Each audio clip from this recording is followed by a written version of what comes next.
Assalamualaikum warahmatullahi wabarakatuh. Nama saya Johan Saputra dari kelas 11 listrik 2, absen 14. Kualitas produk. Kualitas produk merupakan suatu kondisi fisik, fungsi, dan sifat produk, baik produk berupa barang maupun berupa jasa.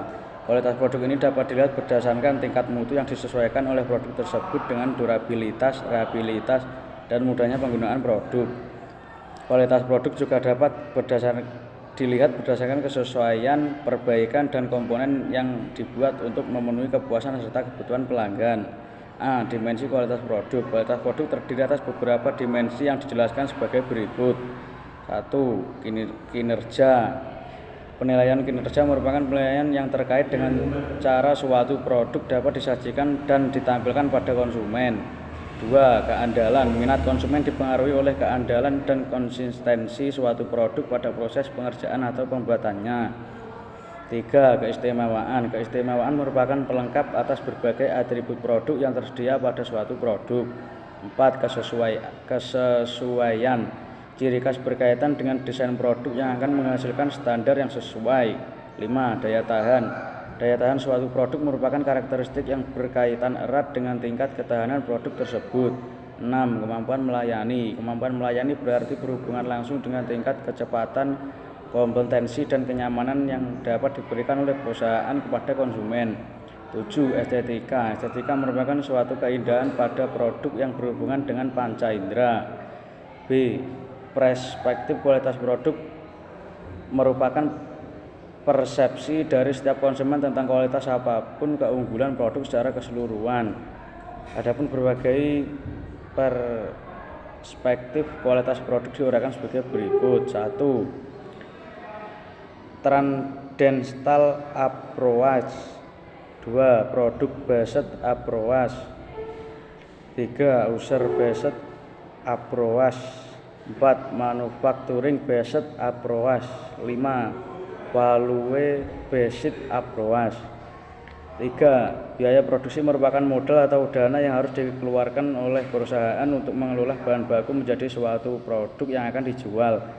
Kegiatan produksi sudah pastinya mengeluarkan biaya yang nantinya menjadi patokan untuk menentukan harga jual.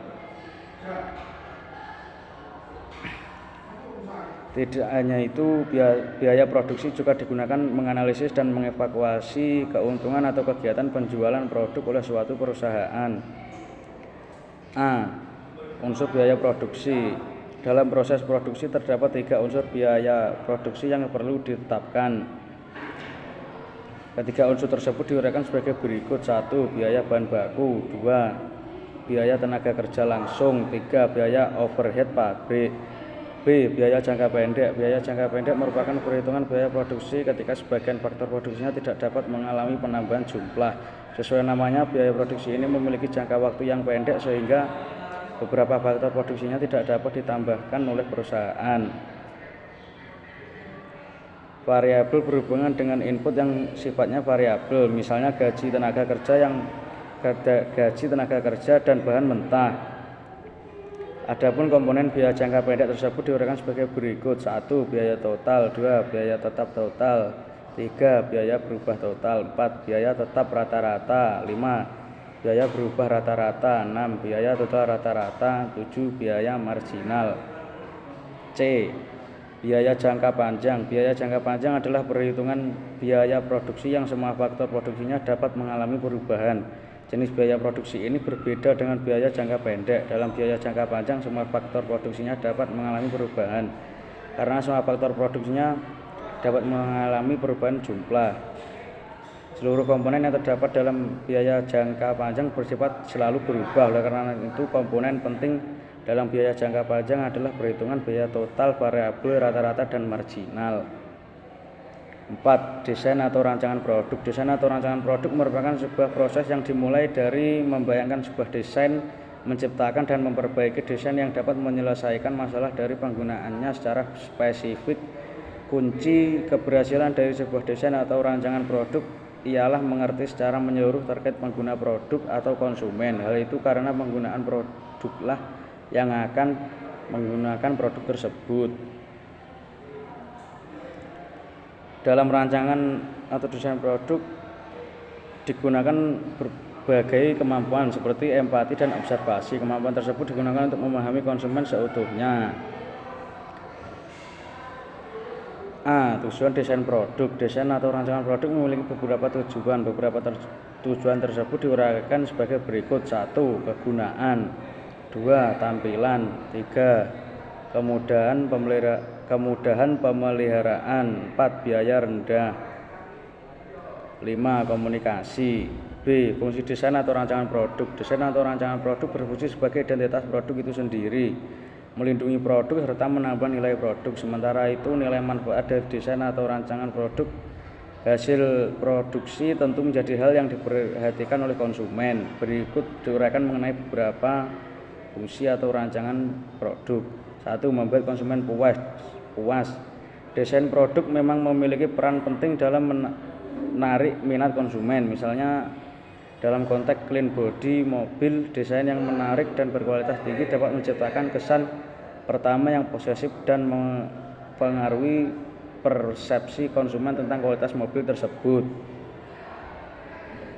2. Menentukan kesuksesan produk. Penciptaan dan inovasi dalam desain produk memang memiliki dampak yang signifikan terhadap kesuksesan suatu perusahaan. Desain yang inovatif dan menarik tidak hanya dapat menarik perhatian konsumen, tetapi juga dapat menciptakan diferensiasi produk di pasar yang semakin kompetitif. 3. Meningkatkan penjualan. Desain dan inovasi produk memang memiliki peran penting dalam menjangkau pasar yang lebih luas dan meningkatkan penjualan. 4. Meningkatkan kualitas perusahaan. Kesuksesan sebuah perusahaan seringkali ditentukan oleh kemampuannya dalam menghasilkan desain produk yang cermat dan efisien. 5. Meningkatan pengembangan bisnis. Desain atau rancangan produk baik baru maupun pengembangan dari desain yang sudah ada akan berpengaruh pada proses penjualan produk tersebut. C. Cara mengukur efisiensi produksi suatu produk. Untuk mengukur efisiensi produksi suatu produk, Anda dapat menggunakan beberapa metode berikut. 1. Rumus efisiensi produksi. 2. Efisiensi produksi. 3. Menggunakan analisis kontainer produksi. 4. Pengurangan biaya dan pemborosan. 5. Efisiensi produksi juga dapat diukur melalui peningkatan kualitas produk. Proses produksi. Proses produksi memang merupakan kegiatan penting yang melibatkan penggabungan berbagai bagian menjadi satu kesatuan produk. Misalnya dalam produksi clean body mobil, proses ini melibatkan berbagai tahapan, mulai dari desain nol, pemilihan material, keahlian, dan perhatian khusus untuk memastikan bahwa produk akhir memenuhi standar kualitas yang tinggi. Pada akhirnya akan berdampak positif pada reputasi dan keberlanjutan bisnis perusahaan. 1. Ruang lingkup proses produksi. Proses produksi yang dilakukan oleh perusahaan bertujuan menghasilkan produk yang akan dijual. Adapun ruang lingkup proses produksi yang lebih rinci dijelaskan sebagai berikut. A. Tujuan produksi. B. Jenis-jenis proses produksi.